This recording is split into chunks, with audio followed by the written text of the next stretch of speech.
Herkese merhaba arkadaşlar, kanalımıza hoş geldiniz.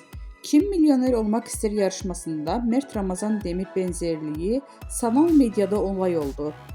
Kim Milyoner Olmak İster son bölümünde sorular değil bir yarışmacının ünlü oyuncu Mert Ramazan Demir'e çarpıcı benzerliği geceye damga vurdu.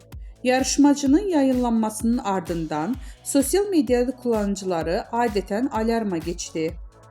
Yeni bölümleriyle ekrana gelen yarışmalardan büyük ödül için verdiğim mücadeleler her zamanki gibi heyecan yarattı.